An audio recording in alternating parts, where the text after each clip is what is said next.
কথা ফিরে আসায় আনন্দে আত্মহারা অগ্নি। বিস্তারিত জানতে সম্পূর্ণ ভিডিওটি লাইক দিয়ে দেখতে থাকুন। গুয়াবাড়ির মেয়ে বউরা স্টেজে নাচ করার সময় কথা অগ্নি চারিপাশে নাচতে থাকলে অগ্নি বলে, তোমার নাচ দেখবো না ওদের নাচ দেখবো? তখন কথা চুপ করে দাঁড়িয়ে থাকে।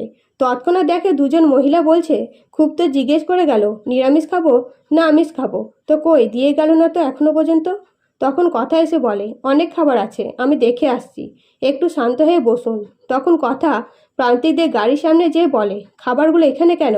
যাও ভেতরে নিয়ে যাও। তখন গাড়ির ড্রাইভার বলে, এখানে খাবার নেই। তখন কথার সন্দেহ হতেই ড্রাইভার গাড়ি নিয়ে বেরিয়ে পড়ে। কথা দৌড়ে গাড়ির পেছনে যেতে না পারলেও থানায় যায়। কিন্তু প্রথমে অফিসার কথাদের কথা শুনতে না চাইলে রানী অর্থাৎ পূর্বা নিজের পরিচয় দিতেই অফিসার কথাদের সাথে যেয়ে বিষপুল সমেত হাতে নাতে ধরে প্রান্তিকের সঙ্গীকে। এরপরে কথা বুলির ছদ্মবেশ থেকে বাইরে এসে বলে, আমি নিজের পরিচয়ে গুয়াবাড়ি ফিরতে চাই।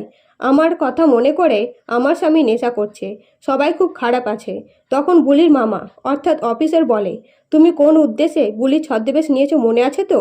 তখন কথা বলে, আমি বোমা বিস্ফোরণে মারাই যেতাম, কিন্তু মা আনন্দের কৃপায় বোমা বিস্ফোরণে পুকুরের জলে পড়ে যায় এবং সেখান থেকে ভাসতে ভাসতে জঙ্গলের ধারে যেয়ে পৌঁছায়। তখন জঙ্গলের আদিবাসীরা আমাকে সুস্থ করে তোলে। আর আমি যখন সুস্থ হয়ে বাড়ি ফিরছিলাম তখন রাস্তাতে বাবাকে দেখে পেছন করে জানতে পারি বিষফুল নিয়ে জৈবিক লড়াই করতে চাইছে। আর সবথেকে বড় বিপদ আমার স্বামীর। তাই আমি থানাতে কমপ্লেন করতে গিয়েছিলাম, কিন্তু দারোগাবাবু কমপ্লেন না নিলে আমি ভেতর থেকে ভেঙে পড়ি। তখন পূর্বার সাথে দেখা হয়।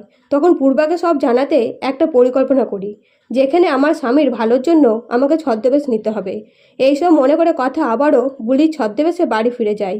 কিন্তু বুলি ছদ্মবেশ নিলেও অগ্নির বিপদ দেখে কথা পাচক মশাই বলে সাবধান করতেই অগ্নি সবটা বুঝে যায় এবং কথাকে জেরা করায় কথা সবটা স্বীকার করে নেয়। তো কথার পরিচয় জেনে অগ্নি যদি কথাকে সাহায্য করে তাহলে কেমন হবে? অবশ্যই কমেন্ট করে জানাবেন। ধন্যবাদ।